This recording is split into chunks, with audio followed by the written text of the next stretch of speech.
Yan, ang tagal natin hindi nakabalik. Linggo din. Ngayon, ito ay more than 1 month na sila. O, diba laki. Kabenta ko kahapon ng 5. Ang pinakamabigat ay 2.2. Diba? Yan. Yan, matagal-tagal tayo hindi naka-video kasi nga busy sa work. Yeah. Pansin mo sila, naghinihingal sila, no? Kapag ganito na sila kalaki, more than 1 month. Nag 1 month sila nung 25. So 3 days pa lang, 1 month. So mga 34 days pa lang sila. Ganyan sila kalalaki. Ito, pag babae talaga, medyo maliit compare sa lalaki, katulad ng ganyan, lalaki, di ba? Compare mo sa babae.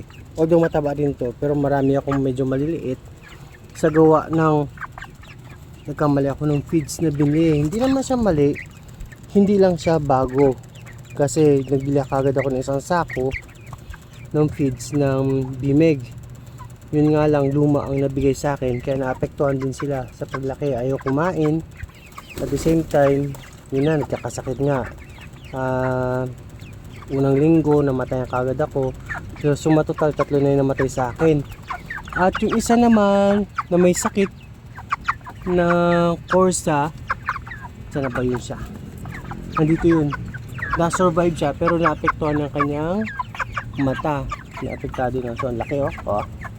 Yeah, siguro mga 2 point plus siya. So pwede na ibenta agad kahit wala pang 45 days. Then lagi lang may fun. Lagi lang may fun kasi sa ganyang laki na, mainit sa katawan nila yan, lalo na kumpul-kumpul pa sila.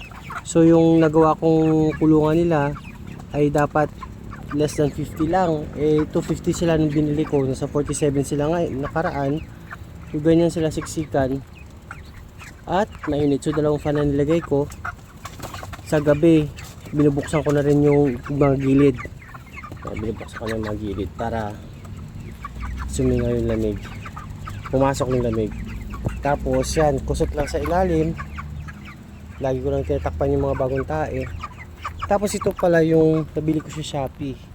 Yan, nabili ko sa Shopee, yan, panlangaw. Effective siya, maganda siya kasi mabaho siya. So yung mga langaw pumupunta. Yan, kinalat kasi ng manok nito eh. May mga manok kasi dito kinalat.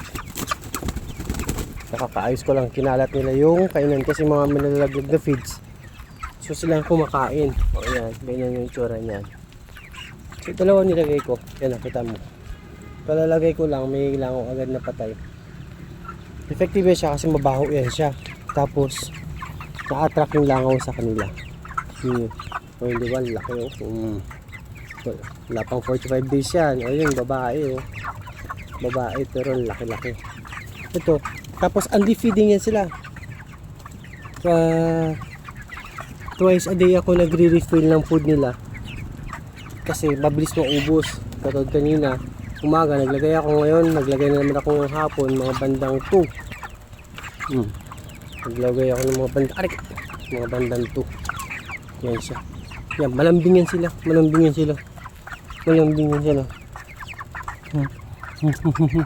Yan, malambingan sila kapag pumupunta ako dito, kaya nakakaawa din silang katayin. Yan, katulad ng ganyan, oh, maliit. Yan, maliit yan. Medyo nabansot. Kasi nga, dahil nga sa feeds na napakain ko nung una. So, nag-bimeg ako. After bimeg, kalagitnaan, after maubos, nagpalit ako ng GMP2. After GMP2, after 2 weeks ng GMP2, nagbigay ako ng effective yung lab feeds na starter, yung pambaboy. Yun kasi in-advise sa akin nung kaibigan ko na na agro para do lumapad yung katawan. Effective siya kasi pangatlong beses ko na ginagamit yun. So effective siya kasi na mo. Ang lapad niyan. Diba? Malapad yan. Yan, like this one. Oh, lapad yan. Oh, lapad oh. Yun ang ginagamit ko. Depende sa inyo ha. Pero sa akin kasi yun ang ginagamit ko. Sa pangatlo kong try, so far ang mabibigat naman sila na lampas 2 kilos naman sila, no, less than 45 days lampas 2 kilos na sila. Ang pinakamabigat ko before nung una kong alaga nasa 3 kilos, so di ba laki. Okay. Ito medyo maliit pero mabigat. Ito maliit din to pero mabigat kasi nga nagkasakit sila, lalo na almost 2 weeks ko sila mahigit ginagamot ng pansipon, ng yun. So yun lang, update lang ako sa susunod. So far okay naman siya, nabawasan na siya ng 5.